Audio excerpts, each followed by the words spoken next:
Hey there, everybody. I am waiting for me to appear. There we go. Here I am. Okay, let me put myself on pause here. And let's wait for everybody to get here. Sorry to switch venues on everybody. I was over on Facebook Live a little while ago, but it was really quiet over there. You know, it's like hardly anybody popping on. So I figured, come over here. It's a little bit busier because I have some things I want to share with everybody. But again, just as I did over there, I'm just going to wait for people to pop in. So in the interim, while we're waiting for more people to get here, if you have any questions you want to ask, I may have time for one or two before I start talking about all the other stuff that's there. So you can please feel free to post any questions. By the way, if any of you are in the States and you have a way to get to Sedona, there's a really wonderful Vedic astrology conference going on there. All of my friends are there, and I'm sure you've seen a lot of the pictures up on social media. So I highly recommend getting there if you have an opportunity to do so. But I'm here. I'm still, in the UK. The family commitments are keeping me on this side of the Atlantic. But there's, something in regards to that which I'm wanting to talk about here in just a little bit. But as I said, again, any questions you might have before I start getting into it, you can please feel free to post those. A lot of good mornings and good evenings. So good morning and good evening to everyone. I'm just waiting for a few more people to get here before I start running my mouth about all the other stuff I wanted to talk about today. Can everybody hear me okay? I'm trying not to talk too loud because, it's like what you would call an occupational hazard, where if I run my mouth too much, eventually my throat gets a little bit sore and raw. So I try not to talk too loud. Okay. So again, if you have any questions, please feel free to post something. Please make them general questions, though. Please don't make them, I have this, this, and this. What is the rest of my life going to be like? Okay. Because to be quite fair with a lot of those things, I need to see your entire horoscope. Okay. So let's see what else we've got coming up here. What is I don't know much about the fixed star Vinde matrix. What nakshatra is it related to? That's generally how I tend to work with things. I have to admit, I don't know all the stars in the sky by name, right? Us astrologers, we know a little bit of astronomy, but not every single star in the sky. Okay. What are the combinations in a chart for an investigative journalist? Having Mars and Jeshta would help, especially if you've got a good, strong Mercury, right? That's one thing that would create it. Or a similar thing, Mercury and Ashlesha Nakshatra, that's another thing that can create it, right? But you have to understand the well-being of those planets, because you can't just say it on that alone. You also have to look at, how strong the planet is, whether it's being hard pressed upon, whether there's a combust planet involved, all sorts of things. But in general, that would be the answer I would give. Okay, I'm going to wait for about 6 or 7 more people to get here. And then I have some things that I'm wanting to talk about with everybody. But in the meantime, there are a lot of things, a lot of ways that a lunar eclipse can affect a birth chart. It depends on which node is connecting with the moon. K2 moon connections tend to make an individual on many levels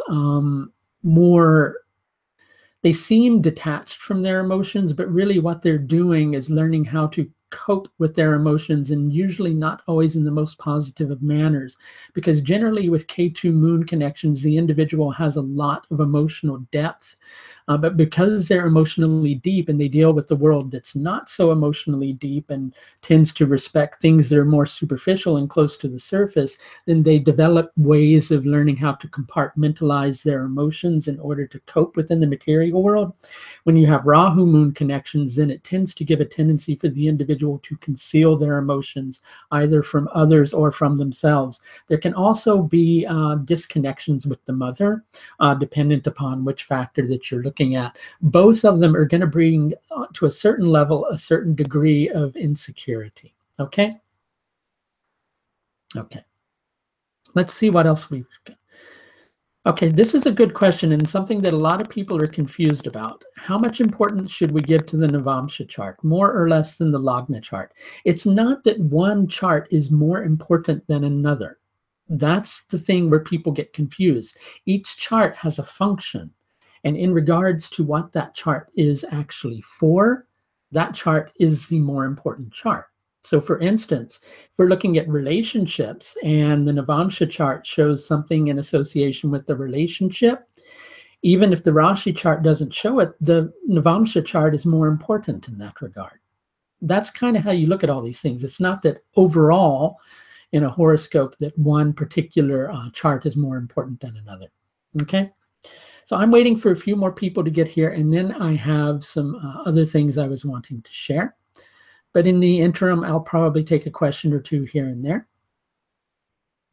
So if we're talking about Hasta Nakshatra, well, Hasta Nakshatra is, everybody may knows, it gives the power to gain what one is seeking and place it in one's hand. So in general, it can give the power of manifestation, but with Hasta Nakshatra, and I was just talking to someone about this earlier, there's a certain degree of inertia. That inertia relates to the process of crystallization that we go through in order to try to create something. Hasta Nakshatra can create a predisposition towards control if you've got a weak moon, though. If you've got a good, strong, solid moon, then it dependent upon other factors, it can create a good flow in terms of what the individual is trying to grow or create in their life. Okay. All right, so I'm going to answer a few more questions. I'm waiting for a good 20 people to get here, and then I will start running my mouth, right? So hello, Heidi Vandenberg. Hello, everybody who's popping in. How does a debilitated and retrograde Jupiter work for a Sagittarius ascendant?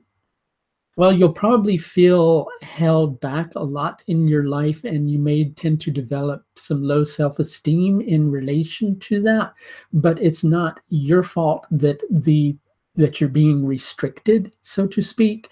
In addition to that, what people tend to have misconceptions about is retrograde planets. People tend to, across the board, view retrograde planets as somehow being bad. But the important thing to understand about a retrograde planet is it has strong, what's called Chestabala, right?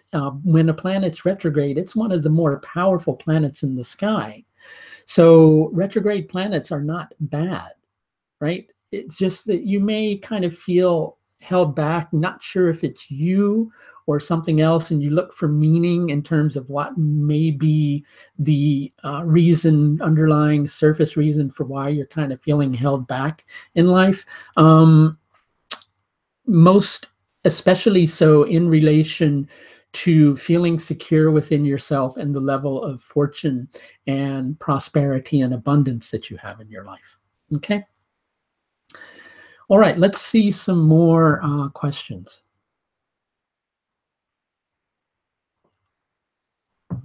And we have reached that magic number. Drum roll. I don't have anything else to do a drum roll with. Okay, but we've reached that magic number. All right. So here's what I lured you all in here to talk about today. Right? Okay. As all of you probably know, I have a course that's approaching in spring. I actually have two courses. I have one that's a fundamentals course on the foundations of Vedic astrology, the fundamentals of Vedic astrology. And I also have a new nakshatra course that's coming up. The reason I wanted to kind of come out and talk about this today is because the deadline for early registration for the fundamentals course is Monday at midnight. Okay, you can register for this course by Monday at midnight, and you'll get a 15% discount on the course.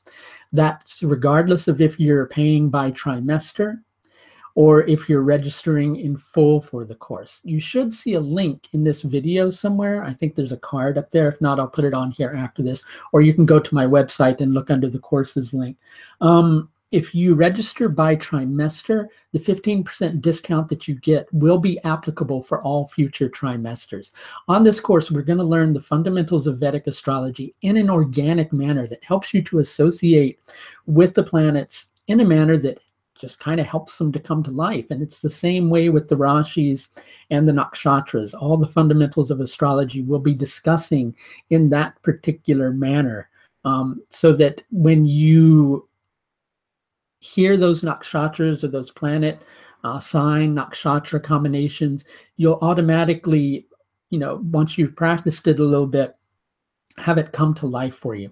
And mythology and symbolism hold a lot of the keys in relation to that. Also, early on in this course, I'm going to be teaching the Avastas, the Baladi Avastas, the Jagradati Avastas, and something called the Deep Tati Avastas, so that you have a good grounding in the fundamentals of good, strong prediction, right? Which is what I find a lot of people are lacking these days.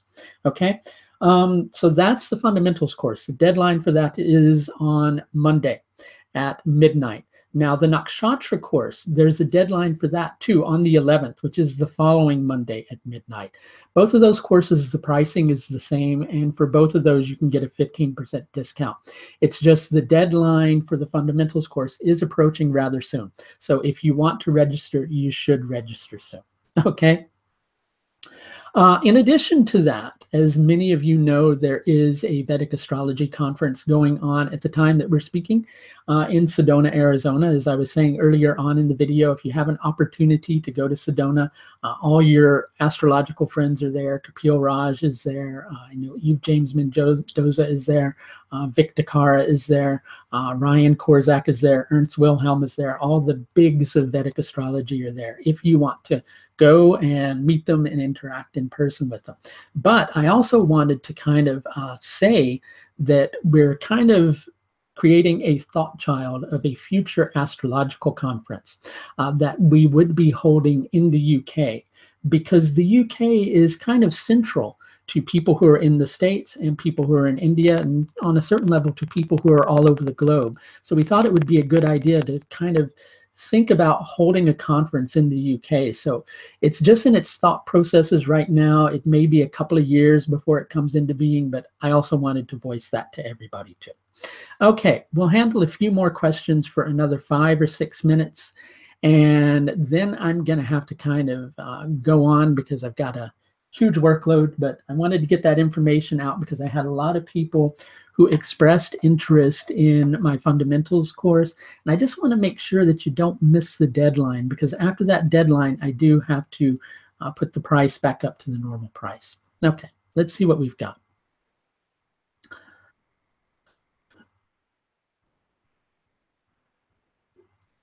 So somebody's asking about a Venus-Moon conjunction starving Venus. The individual may not get the type of love that they desire out of a relationship. Their needs aren't met in a relationship. It's not necessarily that they're not interested. It's just that they may have a habit pattern of finding that they always feel unfulfilled in relationships. And so then they may become somewhat apathetic in that regard. And it's dependent upon factors that are in the horoscope. Okay. Same ascendant in both the birth and the Navamsha charts. Well, that's a Vargotama ascendant. That means that the individual's life, they're on a very meaningful life path, one that has purpose dependent upon the strength of the Lord of the Ascendant in both of those, right? So you may find in one it's stronger than the other, and you do have to kind of take both of them in balance, right? So generally, the Vargotama planets tend to signify a good flow of energy from the center of the individual, the essence of the individual, to the surface. And it would be the same with the Vargotama ascendant. Okay. Let's see what other questions we tend to get.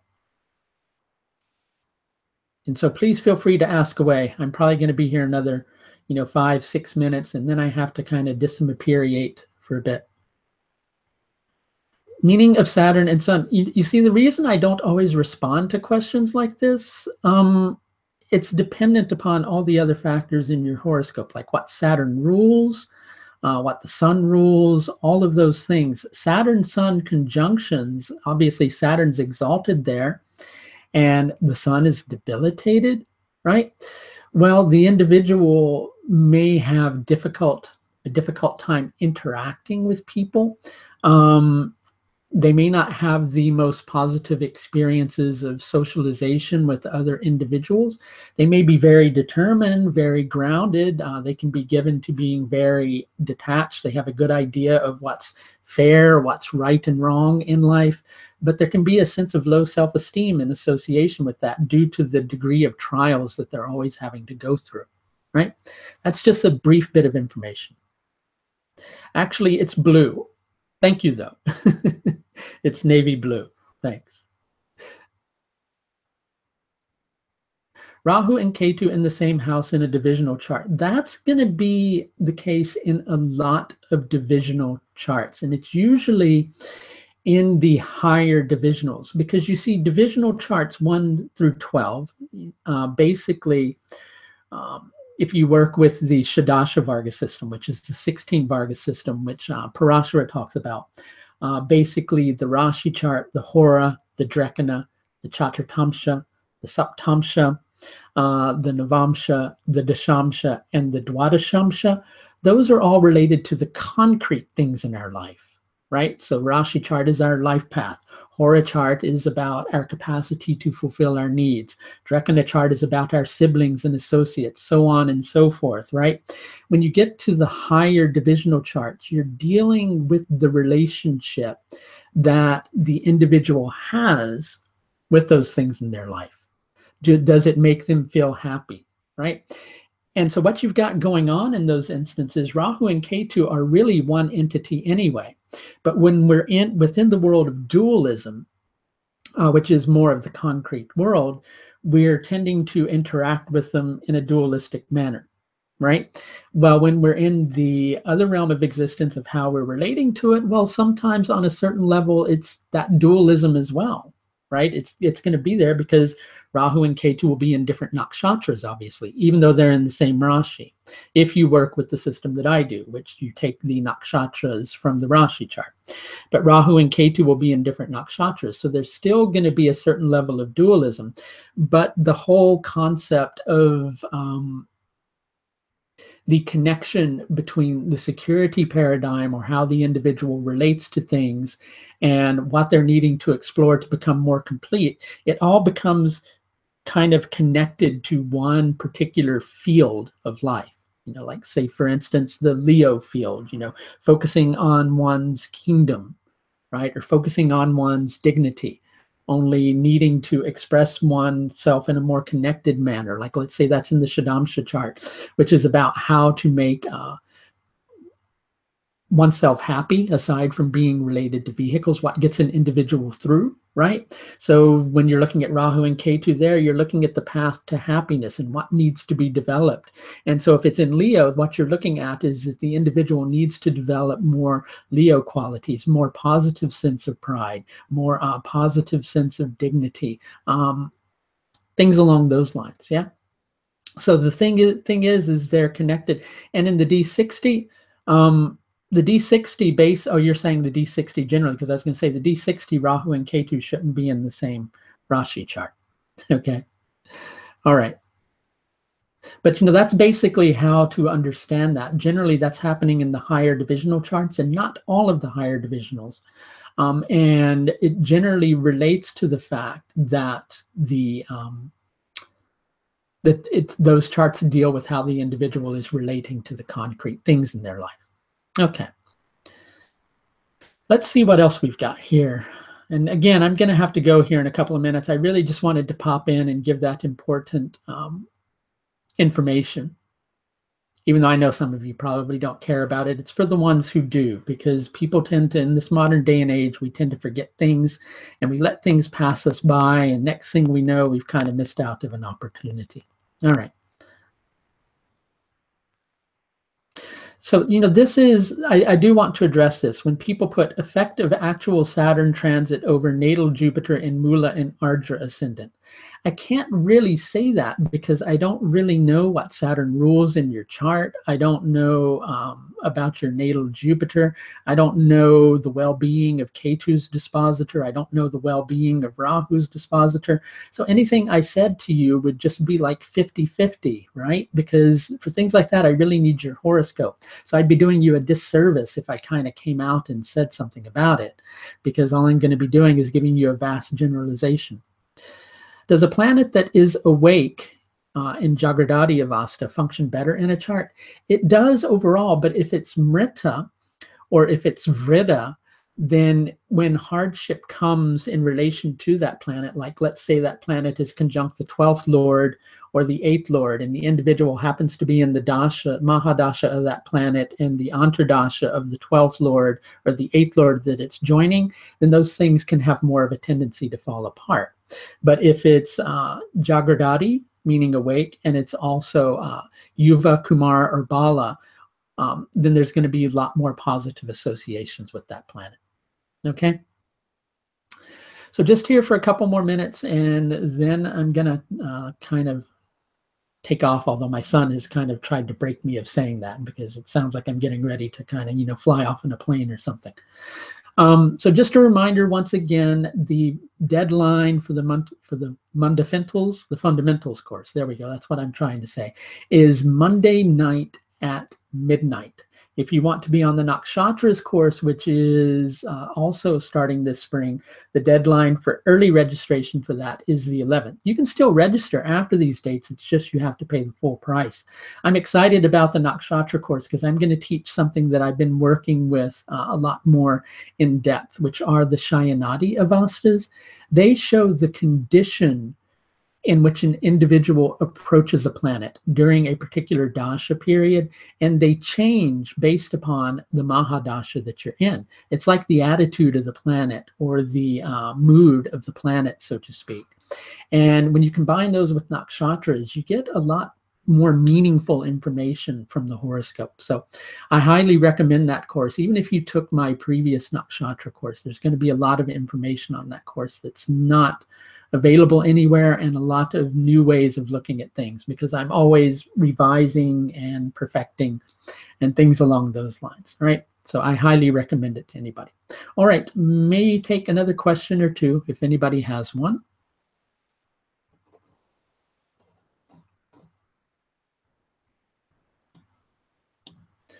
Okay, so if you wish to register for the course, there is a link up above in this video. It'll take you to my courses page for either course.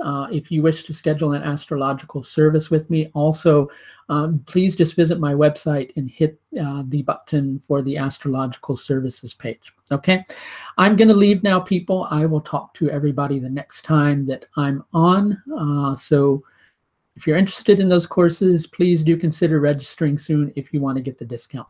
Bye now. Talk to you soon. Take care of yourself. And until next time.